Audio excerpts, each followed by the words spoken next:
Pisco, tá gravando. Arruma a câmera, contador. Os bancos estão quebrando.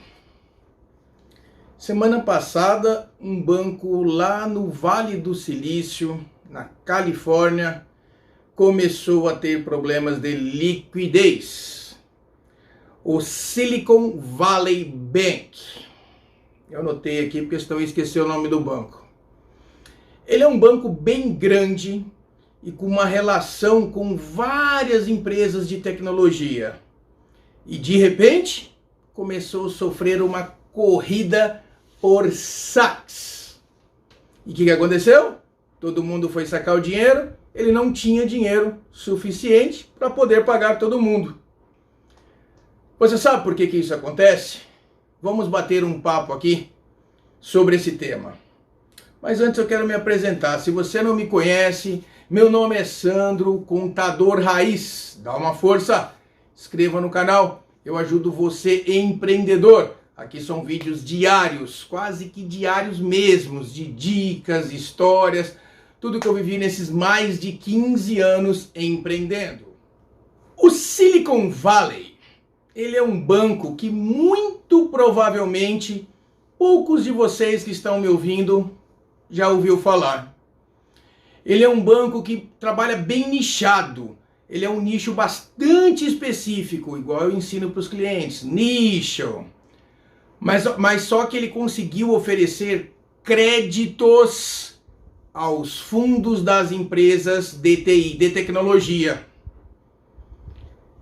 É notório, pessoal, que todos os bancos sofreram uma mudança, pelo menos na sua característica, né? Devido à pandemia. Isso é notório, todo mundo concorda comigo. A pandemia ela não desorganizou não só os bancos, né, mas o mundo inteiro, né? E o que o Silicon Valley começou a fazer? Ele começou a comprar títulos de renda fixa. Comprou muitos títulos de renda fixa. E não podemos esquecer, tá? Que no mundo inteiro, devido à pandemia, a taxa de juros foi assim reduzida drasticamente. Aqui no Brasil, se eu não me engano, acho que chegou a 2%. Foi a mínima histórica. Nos Estados Unidos ela chegou a quase zero. Mas, aí que vem a sacada que quero conversar com você. O contador raiz ama falar de balanços. Óbvio, né? Eu sou contador.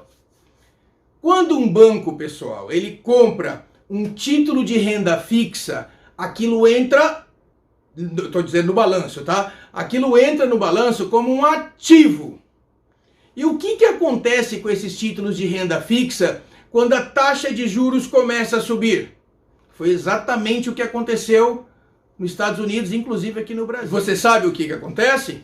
Esses títulos, eles perdem valor de mercado. Por quê? Porque aquele título que você comprou e você pagava lá, sei lá, 1%, que era a taxa de juros da época, agora você vai precisar pagar 5%. Para quê? Para que ele pague 5%, você tem que pegar esse seu título e vender ele mais barato. Para quê? Para que o valor que está sendo pago nele consiga gerar esses mesmos 5% de retorno. Por quê? Ele tem que acompanhar o momento do mercado atual. Isso é meio que óbvio, né? Quando o banco tem esse tipo de desencaixe, pelo menos assim eu chamo, ou seja, o ativo que ele guarda ali passa a ter um valor de mercado menor, pelo menos a princípio a gente não tem problema. Um título a baixar não tem problema.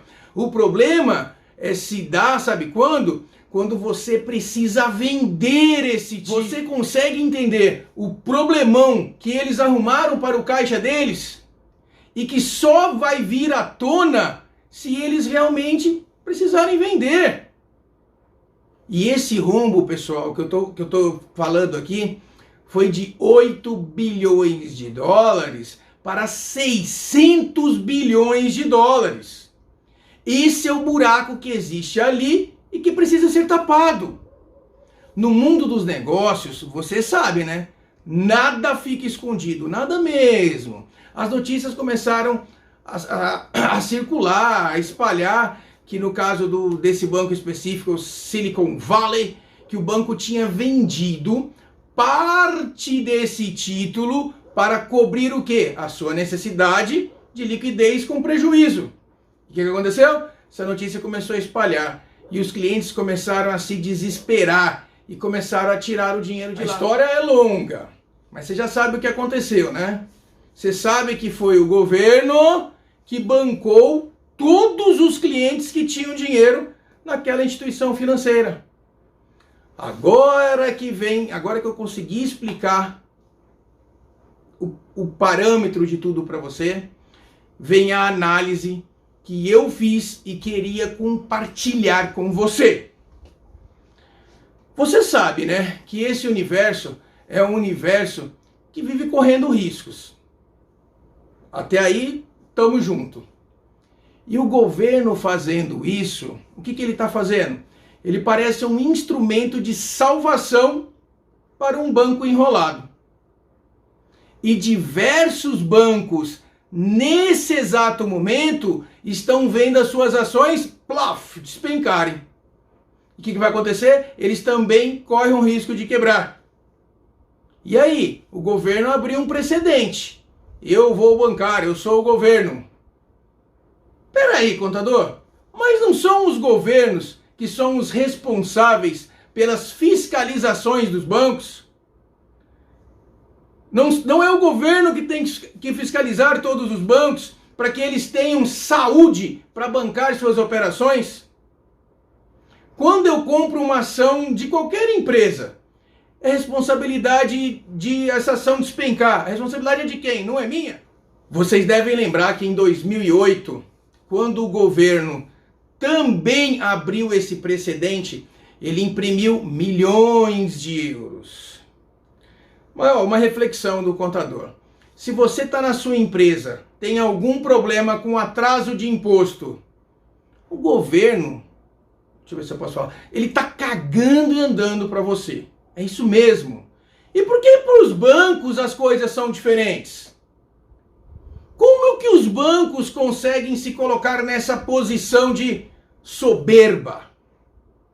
Os bancos, eles são tão essenciais assim que as regras, as leis são diferentes para eles e para nós? Será que isso não está errado? Agora vem uma parte legal. E você sabe por que no Brasil é mais difícil disso acontecer? Você sabe? É porque no Brasil temos cada vez menos bancos. E eles trabalham de uma forma linda, digamos assim. Sabe o que eles fazem?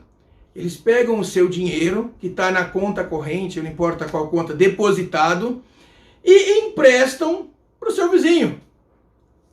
Mas espera aí, ele pega o dinheiro seu, te paga uns jurinhos pequenininho e empresta para o seu vizinho a uma taxa de juros altíssima. Ou seja, ganha dinheiro com o seu dinheiro. A taxa de juros, se eu não me engano, hoje no Brasil está 13,75% ao ano. Mas quando você vai ao banco pegar um empréstimo para sua empresa, ou seu, pessoa física, é bem provável que eles estão praticando quase que essas taxas ao mês. Para você ver o quão disparate são os bancos no Brasil. Os juros do cartão de crédito, então, eu acho que até supera isso. Eu não vou nem tentar entrar no mérito, e quem sou eu para querer entrar nesse mérito, de tentar entender por que esses bancos estão pegando parte desses lucros bilionários e mandando para fora do Brasil. Ou então, financiam ONGs. Fica quietinho, contador. Continua no foco. Para mim, pessoal, isso é inconcebível que o governo passe a mão na cabeça de bancos. Reflita sobre isso. Qual que é a sua opinião? Nós temos que parar de romantizar isso, tá? As leis, elas são iguais para todos. Banco não é diferente da gente, não. Mas, no final das contas, a conta chega sempre para o nosso bolso. Tá aí uma reflexão do Contador Raiz. Espero que você tenha entendido, espero que você tenha curtido.